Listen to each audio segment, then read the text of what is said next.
بسم اللہ الرحمن الرحیم۔ دست کوز اگر، جو لکھا ہے فوزیہ یاسمین نے، اور قسط نمبر 7 کے ساتھ آپ کی خدمت میں حاضر ہیں۔ اگر آپ نے ابھی تک ہمارا چینل سبسکرائب نہیں کیا تو ہمارے چینل کو سبسکرائب کریں اور بیل آئیکن کو پریس کرنا مت بھولیے گا تاکہ آنے والی تمام اقساط آپ کو بر وقت ملتی رہیں۔ شکریہ۔ سمیر کے تعصب بھرے لہجے پر خرم کی تیزی سے آگے بڑھتے قدم اپنی جگہ جم گئے۔ وہ گردن موڑ کر اپنے بائیں جانب سپاٹ نظروں سے دیکھنے لگا جہاں سمیر اپنے پورے گروپ کے درمیان راجہ اندر بنا بیٹھا تھا اور خرم کو ہی دیکھ رہا تھا۔ سنا ہے دشمنوں کی طبیعت ناساز ہے؟ سمیر نے بدستور خرم کو دیکھتے ہوئے بظاہر اپنے دوستوں سے پوچھا۔ بھئی حضور ڈانٹ کھا کر نکلے ہیں، وہ بھی کسی اور کے حصے کی۔ سمیر کے برابر میں بیٹھے اس کے خوشامدید دوست نے طنزیہ انداز میں کہہ کر خرم کو پہلے سے کھولتا خون کچھ اور جوش میں آ گیا۔ اسے اچھی طرح علم تھا کہ نئے آنے والے اسٹوڈنٹ کے ساتھ یہ مذاق سمیر اور اس کے دوستوں نے کیا ہے۔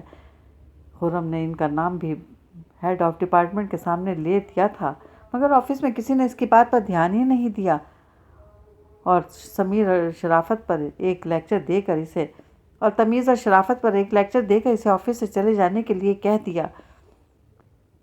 وہیں وہ سخت غصے میں اس لڑکی کو مزہ چکھا دینے کے ارادے سے نکلا تھا، مگر پتہ نہیں یہ لڑکوں کی بدقسمتی تھی یا اس لڑکی کی خوش قسمتی کہ انہوں نے سامنے سے گزرتے طوفان کو سیدھا نکل جانے کی بجائے اپنی جانب موڑ لیا۔ ان کا انداز گفتگو صاف ظاہر کر رہا تھا کہ انہیں سب پتہ چل گیا ہے، اور کیسے پتہ چلا؟ جس بات کا علم ساری یونیورسٹی کو ہو، وہ بات بھلا چند لوگوں سے کیسے ڈھکی چھپی رہ سکتی ہے؟ نمن نے اتنے سارے اسٹوڈنٹس کے سامنے خرم کا نام لیا تھا، ڈنڈورا تو پیٹنا ہی تھا، اور سمیر وغیرہ کا تو یونیورسٹی آنے کا مقصد ہی یہی ہوتا تھا کہ ہر چیز پر نظر رکھ سکیں اور ہر کام میں ٹانگ اڑا سکیں۔ اس وقت بھی اپنی شرارت پر وہ دل کھول کر محظوظ ہو رہے تھے۔ فرسٹ ایئر کے ساتھ جو مذاق کیا تھا وہ نہ صرف پوری طرح کامیاب ہوا تھا بلکہ اس کے طفیل میں ان کے سب سے بڑے حریف کو دھر لیا گیا تھا۔ لڑکیوں کی تلملاتی ہوئی شکلیں اور لڑکیوں کو روتے پیٹتے چہرے دیکھ کر ان کے دانت اندر بھی نہیں ہو رہے تھے کہ آفس میں ایک لڑکی کا خرم کا نام لے دینا ان کی روح تک کو سرشار کر گیا تھا۔ اس وقت تو انہیں بہت کمینی خوشی ہوئی جب خرم نے پرنسپل کے سامنے سمیر اور اس کے دوستوں کا نام لیا، مگر ہیڈ آف ڈپارٹمنٹ نے اسے سختی سے جھڑک دیا۔ اگر ہنسی آفس میں جانے کا ڈر ہوتا تو وہ کہہ مار کر ہنستے، مگر اب نہ صحیح وہ اپنی خوشی پر عمل کر سکتے تھے، اس لیے اسے خوش آمدید دوست کے کہتے ہی سب کا مشترکہ کہہ دیوار ہلا گیا۔ خرم کا دل چاہا آگے بڑھ کر سمیر کے ہنستے چہرے پر ایک مکہ جڑ دے، مگر وہ اتنا بیوقوف نہیں تھا کہ سمیر کے سارے دوستوں کی موجودگی میں تنہا اس پر حملہ آور ہوتا۔ اتنے سارے لڑکوں سے وہ اکیلے نہیں نمٹ سکتا تھا۔ دوسرے اسے یہ بھی علم تھا کہ سمیر اور اس کے کچھ دوست اسلحہ ساتھ رکھتے ہیں۔ اسے اپنے جسمانی طور پر زخمی ہونے کا کوئی ڈر نہیں تھا، مگر یونیورسٹی میں ساکھ خراب ہو جانے کی فکر ضرور تھی۔ ایک بار اگر سمیر اور اس کے دوست خرم کو زیر کرنے میں کامیاب ہو جاتے تو کوئی یہ نہیں دیکھتا کہ وہ اکیلا تھا، جبکہ سمیر کے 8 دوست اس کے ساتھ تھے، وہ بھی ہتھیاروں سے لیس۔ خرم نے ہاتھ اٹھانے کی شدید خواہش کو تو روک دیا، مگر جواب دینے سے باز نہ آیا۔ پرنسپل صاحب کی ڈانٹ کی پرواہ کسے ہے؟ وہ تو ہر ایک کو ڈانٹتے رہتے ہیں، اور جہاں اتنے کارنامے میرے سر ہیں وہاں اگر ایک بیہودہ سا مذاق کا الزام بھی میرے اوپر آ گیا تو اس سے بھی کوئی فرق نہیں پڑتا۔ فرق پڑتا ہے تو صرف اس بات سے کہ وہ کون ہے جس نے میرا نام ہیڈ آف ڈپارٹمنٹ کے سامنے لے دیا۔ اچانک خرم کو خیال آیا تھا کہیں یہ سب سمیر کی ہی کوئی سازش تو نہیں، اسی کے کہنے یا بھڑکانے پر کسی طالب علم نے خرم کا نام لے لیا ہو، یعنی اگر سمیر نے یہ سب کیا ہوتا تو بڑی ڈھٹائی سے اپنا کیا قبول کر لیتا، مگر اس نے خود بڑی دل جلانے والی مسکراہٹ کے ساتھ حیرانی سے کہا، ہاں تعجب کی بات ہے کہ ایک لڑکی نے تمہاری کمپلین کی ہے، وہ بھی یہاں اپنے پہلے ہی دن۔ پتہ نہیں وہ تمہیں کیسے جانتی ہے، اور اگر جانتی ہے تو کیا تم اسے سمجھا بجھا کر لائے تھے تاکہ پہلے ہی دن تو سارے جونیئر اسٹوڈنٹ پر تمہاری دھاک بیٹھ جائے؟ جس جملے کو سمیر نے بڑے طنز سے شروع کیا تھا وہ کب تلخی میں بدل گیا، سمیر کو خود بھی اندازہ نہیں ہوا تھا۔ خرم جو بڑی مشکل سے ضبط کیے اس کا جملہ سن رہا تھا، آخری لفظ ادا ہونے تک خرم کا سارا غصہ صابن کی جھاگ کی طرح بیٹھ گیا۔ کسی الزام کا اس کے سر آ جانا، پرنسپل صاحب کا بلا کر ڈانٹ دینا، اس کے لیے کوئی ایسی بات نہیں تھی جس پر اسے صدمہ پہنچ جاتا۔ ہاں البتہ یہ بات اسے سلگا گئی تھی کہ کسی نے اس کی شکایت کی تھی، اور وہ بھی کسی ایک ایسے کام پر جو اس نے نہیں کیا بلکہ سمیر نے کیا تھا، مگر اب اچانک سارے عوامل اسے اپنے حق میں جاتے لگ رہے تھے۔ حالانکہ اس کے نزدیک یہ کوئی خوشی کی بات نہیں تھی کہ جونیئر اسٹوڈنٹس پر پہلے ہی دن اس نے کوئی روب جھاڑ لیا تھا۔ اسے کسی دوسرے کارنامے کی کوئی شوق نہیں تھا، لیکن سمیر نے غیر ارادی طور پر یہ ظاہر کر دیا تھا کہ اسے اگر خرم کو جھاڑ پلانے پر خوشی ہوئی ہے تو اس بات کی تکلیف بھی ہے کہ تمام یونیورسٹی یہ حقیقت جاننے سے قاصر رہ گئی کہ نئے آنے والے طالب علموں کا یہ واحد استقبال اس نے کیا تھا، خرم نے نہیں۔ سمیر کی کیفیت کا اندازہ ہوتے ہی خرم کا سارا غصہ گو ناگو اطمینان میں تبدیل ہو گیا۔ اس نے بڑے سکون سے سینے پر ہاتھ باندھتے ہوئے کہا، ہاں حیرت تو مجھے بھی ہے، کیا میں اتنا مشہور ہوں کہ یونیورسٹی میں آنے والے پہلے ہی دن میرا نام اور میرے کارناموں سے واقف ہوتے ہیں؟ حسب توقع اور حسب خواہش اس کی بات پر سمیر بھڑک اٹھا تھا، تبھی دوستوں کے جھمگٹے کو دھکیلتا اس کے سامنے آ کھڑا ہوا۔ تم تو ایسے بول رہے ہو جیسے یہ سب واقعی تم نے کیا ہو۔ ہو کیئر یار، خرم نے لاپرواہی سے کہا۔ سمیر کی حالت دیکھ کر اسے بڑا مزہ آ رہا تھا۔ سمیر نے واقعی یہ نہیں چاہا تھا کہ سمیر یا اس کے دوستوں کا نام منظر عام پر آئے، مگر یہ سب کچھ خرم کے کھاتے میں جاتا دیکھنا بھی اسے منظور نہیں تھا۔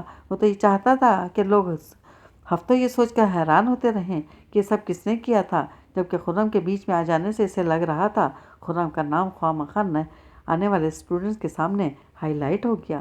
تھوڑی دیر پہلے خرم کو پرنسپل صاحب سے جو ڈانٹ پڑی تھی، جسے سن کر وہ سب جی بھر کر لطف اندوز ہوئے تھے، اس کا ایک پل میں نشہ اتر گیا۔ اچانک وہ ڈانٹ، وہ بے عزتی سب ثانوی حیثیت اختیار کر گئی۔ اہمیت رہ گئی تو اسے خرم کے مطمئن اور سرشار انداز کی، جو سمیر کی ہر کیفیت کو بخوبی سمجھتے ہوئے تاک تاک کر کہہ رہا تھا، ارے کیا فرق پڑتا ہے، یہ سب کس نے کیا ہے؟ مجھے تو صرف اس لڑکی سے ملنا ہے جس نے میرا نام لیا تھا۔ I can walk okay, are you guys? Khurram ہاتھ ہلاتا تیزی سے پلٹ گیا۔ مبادا سمیر اس کی خوشی غارت کرنے کے لیے کچھ اور نہ کہہ دے، اور واقعی اس کے مڑ جانے کے باوجود سمیر نے کچھ کہا بھی تھا، مگر اس کے تیزی سے آگے بڑھ جانے کے باعث وہ سن نہ سکا اور کینٹین کی طرف بڑھ گیا۔ اسے یقین تھا اس آنے کے بعد تمام طالب علم کینٹین میں بیٹھے اپنے اپنے آسان بحال کر رہے ہوں گے، اور وہ لڑکی اور اس کی دوستیں بھی یقیناً وہیں ہوں گی۔ نہ بھی ہوتی تب بھی اپنے دوستوں کے وہاں ہونے کا اسے علم تھا، چنانچہ وہ وکی، ہارون، حمید اور نادر کو تازہ ترین سے آگاہ کرنے کینٹین کی جانب بڑھ گیا۔ عالیان تم ابھی تک جاگ رہے ہو؟ شگفتہ غفار کی حیرت بھری آواز پر عالیان اچھا خاصا چونک گیا۔ بے اختیار اس نے گھڑی کی جانب دیکھا جو رات کے 1:45 بجا رہے تھے۔ عالیان کمپیوٹر پر کام کرتے ہوئے اتنا مگن ہو گیا تھا کہ اسے وقت گزرنے کا احساس ہی نہیں ہوا، اور اب شگفتہ غفار کے چونکانے پر اسے محسوس ہوا تھا کہ وہ کتنا تھک رہا ہے۔ آنکھوں کے پپوٹے ایک دم بھاری اور بوجھل لگنے لگے تھے۔ اس نے کی بورڈ پر سے ہاتھ ہٹا کر انگلیاں چٹکھاتے ہوئے کہا، یس ممی، یہ کام کچھ زیادہ ہی لمبا ہو گیا۔ یہ کام میری اپنی بے جا ضد کی وجہ سے طول پکڑ رہا ہے۔ اب مجھے ہی اسے جلد از جلد ختم کرنا ہے تاکہ ڈیڈی کو کوئی شکایت نہ ہو۔ عالیہ نے واپس نظریں کمپیوٹر سکرین پر مرکوز کر دیں۔ شگفتہ غفار اس کی پشت کی جانب آ کھڑی ہوئیں اور محبت سے اس کا سر سہلانے لگیں۔ تمہارے ڈیڈی کو کبھی تم سے شکایت ہو سکتی ہے کیا؟ نہیں، انہیں واقعی مجھ سے کوئی شکایت نہیں ہو سکتی، لیکن مجھے تو پتہ ہے نا کہ میں نے غلط کیا ہے۔ عالیہ نے ایک دم رک گیا اور ریوالونگ چیئر کو ان کی جانب گھماتے ہوئے سنجیدگی سے بولا، آج میری وجہ سے ان کی کمپنی سے ایک بہت اچھا کانٹریکٹ چھن گیا۔ اب میں نے ایک نیا ڈیزائنر تو ہائر کر لیا ہے، لیکن اب سارے کام شروع سے از سر نو کرنے پڑیں گے۔ ہم پہلے ہی لیٹ ہو چکے ہیں، میں مزید تاخیر نہیں کرنا چاہتا، اس لیے یہ پوری فائل میں آج ہی تیار کروں گا۔ شگفتہ غفار غیر ارادی طور پر اسے دیکھے گئیں۔ اس کی بے تحاشا چمکتی گہری آنکھیں نیند سے بھاری ہو کر خمار آلود ہو گئی تھیں۔ تھکن نے اس کے چہرے کو اور پرکشش بنا دیا تھا۔ ایسے کیا دیکھ رہی ہیں؟ عالیان نے شرارت سے پوچھا تو اسی طرح گہری نظر سے اسے دیکھتے ہوئے بولی، کبھی کبھی یقین نہیں آتا کہ تم اتنے ضدی ہو۔ تمہارے ڈیڈی نے جب مجھے بتایا کہ تم اپنے اس دوست وجاہت کی وجہ سے ڈیل کینسل کر رہے ہو تو مجھے تو یاد ہی نہیں آیا کہ کون وجاہت۔ بیٹا کتنی پرانی بات ہے وہ، میرے خیال سے کالج میں ہوا کرتے تھے تم دونوں، اور پھر ایسی کون سی بڑی بات تھی جسے اب تک یاد رکھا جائے؟ میرے خیال سے وجاہت تو بھول بھال بھی گیا ہوگا۔ شگفتہ غفار کا انداز ناصحانہ نہیں تھا بلکہ ان کے لہجے میں ایک حیرت تھی۔ عالیان نے ان کی بات پر کوئی تبصرہ نہیں کیا، بلکہ اب اچانک اسے یاد آیا تھا کہ اس نے ان سے اتنی بڑی رات تک جاگنے کی وجہ نہیں پوچھی۔ جب یہ واپس کمپیوٹر کی طرف مڑتے ہوئے کہنے لگا، آپ پانی پینے اٹھی تھیں یا ابھی تک سوئی ہی نہیں؟ دونوں باتیں ہیں، نیند نہیں آ رہی تھی تو سوچا چائے بنا کر پیوں، مگر تمہارے کمرے کی لائٹ آن دیکھ کر یہاں چلی آئی۔ وہ ایک بار پھر اس کے بال سہلانے لگیں۔ نیند نہیں آ رہی اور آپ چائے پینے جا رہی ہیں تاکہ وہ 2 گھنٹے جاگنا پڑے؟ عالیہ نے فوراً بولا، تمہیں پتہ ہے میں چائے پی کر فریش ہو جاتی ہوں، تم کہو تو تمہاری بھی بنا دوں۔ میرے لیے چائے بنائیں گی تو میں تو بہت خوشی پی لوں گا کہ مجھے ابھی اور 2 گھنٹے جاگنا ہے، مگر آپ کو آدھی رات کو فریش ہونے کی کیا ضرورت ہے؟ عالیہ نے ان کے عجیب و غریب منطق پر مسکرا دیا۔ شگفتہ غفار نے اس کی بات کا کوئی جواب نہیں دیا۔ وہ کسی سوچ میں پڑ گئی تھی کہ اچانک عالیہ نے ان کے ہاتھ پکڑ لیے۔ آپ اس طرح سر ہلائیں گی تو میں تو سو جاؤں گا، عالیہ نے مسکراتے ہوئے مصنوعی بے چارگی سے کہا، مگر ان کے چہرے پر نظر پڑتے ہی ایک بار پھر ان کی طرف دیکھنے پر مجبور ہو گیا۔ کیا بات ہے، آپ کچھ پریشان ہیں کیا؟ نہیں تو پریشانی کیسی؟ ٹھہرو میں چائے لے کر آتی ہوں، مگر 2 گھنٹے تک جاگنے کی ضرورت نہیں، 1 گھنٹے میں سو جاؤ۔ وہ پلٹنے لگیں تو عالیہ نے روک دیا، کوئی بات تو ضرور ہے، اگر آپ پریشان نہیں ہیں تب بھی کچھ سوچ رہی ہیں، آدھی رات کو چہل قدمی بلا وجہ نہیں ہو رہی۔ عالیہ پورے وسوس سے بولا تو وہ بھی پھیکے سے انداز میں مسکرا دیں۔ آج تمہاری نانی کا فون آیا تھا، وہ کہہ رہی تھی آج کل وہاں لوگ گھر میں بریرہ کا رشتہ دینے کی باتیں ہو رہی ہیں، تو ہمارے ماموں کی تو یہی خواہش ہے کہ بریرہ ان کے گھر کی بہو بنے، مگر وہ کچھ کہتے کہتے رک گئیں۔ مگر کیا؟ عالیہ جو پوری توجہ سے ان کی بات سن رہا تھا، ان کے اس طرح رکنے پر بے اختیار بولا، مگر ابھی کچھ ڈیسائیڈ نہیں ہو سکا۔ کیا مطلب؟ عالیہ الجھ کر بولا، مطلب تو میری سمجھ میں بھی نہیں، کیا پتہ تمہاری نانی کیا سمجھانا چاہ رہی تھی؟ وہ کچھ افسردگی سے بولی، تو آپ نانی سے صاف لفظوں میں پوچھ لیتی۔ عالیہ کی ان کی پریشانی بالکل اچھی بے حد لگ رہی تھی۔ میرے خیال سے تمہاری مانی نہیں چاہتی کہ بریرہ ان کے گھر کی بہو بنے۔ شگفتہ غفار نے پرسوچ انداز میں کہا، تو اس میں اتنی پریشانی کی کیا بات ہے کہ آپ یہ چاہتی ہیں کہ بریرہ کی شادی ماموں کے گھر ہو؟ عالیہ نے دو ٹوک پوچھا تو ان کے چہرے پر ایسی چمک پھیل گئی جیسے کسی بچے کے سامنے اس کے پسندیدہ کھلونے کا نام لیا ہو۔ مجھے تو حامد بچپن سے بہت پسند ہے، جب وہ چھوٹا سا تھا اور بریرہ پیدا بھی نہیں ہوئی تھی تب سے میری خواہش تھی اسے اپنا داماد بنانے کی، وہ خوشی بولی۔ عالیہ نے ان کے انداز پر لمحہ بھر کو مسکرا دیں، پھر فوراً ہی کچھ سوچتے ہوئے بولی، حامد ہے تو بہت اچھا، لیکن آپ کو نہیں لگتا ماموں کا گھرانہ بہت پوزیسو ہے؟ نہیں تو ایسی کوئی بات نہیں، ہاں وہ لوگ گاؤں میں رہتے ہیں، جاگیردارانہ انداز ہے ان کا، مگر سب پڑھے لکھے ہیں۔ شگفتہ غفار تیزی سے بولی، وہ تو ہے، لیکن ان کا رہن سہن ہم سے بہت الگ ہے، اور پھر بریرہ میں اتنی سنجیدگی بھی نہیں ہے، اسے وہاں ایڈجسٹ ہونے میں مشکل ہوگی۔ عالیہ کی نظروں کے سامنے نانی کی بڑی سی حویلی گھومنے لگی، جہاں تمام ممانیاں اور ان کی بیٹیاں ہر وقت چادریں اوڑھے عموماً پردے میں رہا کرتی تھیں۔ حالانکہ ممانیاں سب پڑھی لکھی تھیں اور ان کی بیٹیاں بھی تعلیم حاصل کر رہی تھیں، مگر ان کا گھر میں کوئی عمل دخل نہیں تھا، سارے معاملات گھر کے مردوں کے ہاتھ میں تھے۔ نانی کی حیثیت بھی ثانوی سی تھی، سسرال میں ایڈجسٹ ہونے میں تھوڑی بہت مشکل تو ہوتی ہی ہے، اب بریرہ اتنی ناسمجھ نہیں کہ ذرا بھی کمپرومائز نہ کر سکے۔ شگفتہ غفار نے سر ہلکے ہلکے نفی میں ہلاتے ہوئے عالیہ کی رائے کو قطعی رد کر دیا۔ ذرا سا کمپرومائز نہیں کرنا ہے اسے، بہت زیادہ کرنے کی ضرورت ہے۔ ان کے گھر میں شہر والی زندگی کی تمام سہولیات موجود ہوں گی، مگر ان کے گھر کا ماحول وہی مخصوص گاؤں والا ہے۔ عالیہ کے کہنے پر شگفتہ غفار کچھ دیر سوچتی رہیں اور پھر بولی کہ میں بھی اس گھر سے آئی ہوں، میں بھی تو شہر کی زندگی میں ایڈجسٹ ہو گئی نا۔ اپنے طور پر انہوں نے بڑی بھرپور دلیل دی تھی، مگر عالیہ قائل نہ ہوا۔ فرق ہے امی، آپ کی شادی ڈیڈی سے ہوئی تھی، وہ بہت لبرل تھے، آپ کی کوئی لمبی چوڑی سسرال نہیں تھی، صرف دادی تھی، ان کا بھی بہت جلدی انتقال ہو گیا، جبکہ وہاں ایک بھرا پورا کنبہ ہے، اور سب سے بڑی بات یہ کہ حامد کی سوچ بھی ٹیکنیکل